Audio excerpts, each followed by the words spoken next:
대한민국의 의사 수가 OECD 30개 국가 중에서 꼴찌라고 합니다. 공식 통계에서는 꼴찌에서 두 번째이지만 이는 한의사까지 포함해서라고 합니다. 다른 나라처럼 한의사를 통계에서 제외하면 멕시코를 제치고 꼴찌인 것입니다. 이 그래프를 보지요. 한의사를 제외한 인구 1000명당 의사 수입니다. 그래프에서 보시는 바와 같이 한국이 의사 수가 2.2명으로 OECD 30개 국가 중에서 가장 낮습니다. 여러분, 통계에는 거짓이 없습니다. 사회의 의사 수가 부족하다면 이에 대한 해결책은 의사 수를 늘리는 것입니다. 이것이 상식적인 해결 방법입니다. 예를 들어서 산에 나무가 없으면 우선 나무를 심어야 합니다. 나무는 심지 않고 토양의 질을 높이기 위해 비료를 주고 하는 것은 근본적인 해결책이 아닙니다.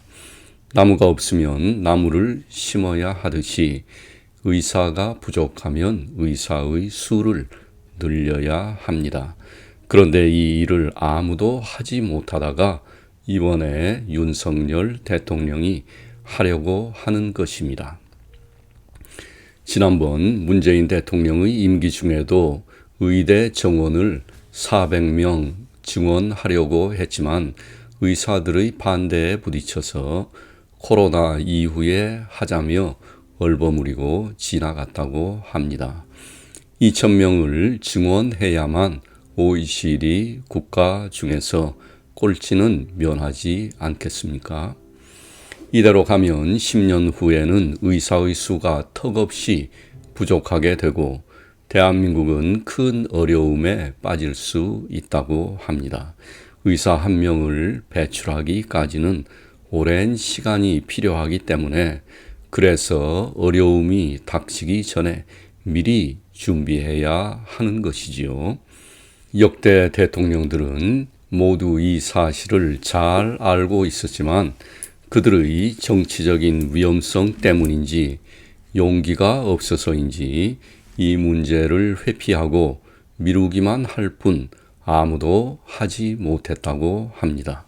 그러다가 이번에 윤석열 대통령이 더 이상 미룰 수가 없어서 미래에 대한 책임 때문에 정치적 불이익을 감수하고 이 일을 시작한 것이니 국민은 좋은 열매를 맺을 수 있도록 윤석열 대통령의 계획을 적극 지지하도록 합시다.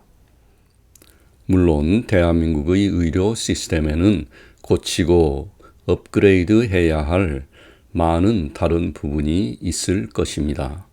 하지만 첫 술에 배부르지 않듯이 의사 증원 문제를 먼저 해결하고 이를 시작으로 다른 부분도 시간을 두고 계속 개혁해 나가면 됩니다.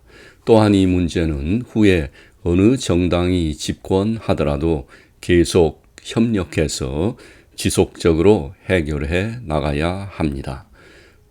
그리고 만약 미래의 인구가 감소해서 의사의 수가 너무 많아지면 그때는 유기적으로 대처해서 다시 감소해 나가면 됩니다.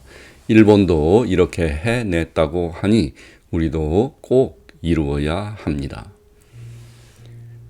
그리고 전공의 여러분, 여러분은 사회에서 가장 필요한 분들이 아닙니까? 의사는 사람의 생명을 살리는 직업이기 때문에 다른 직업과는 다르지 않습니까?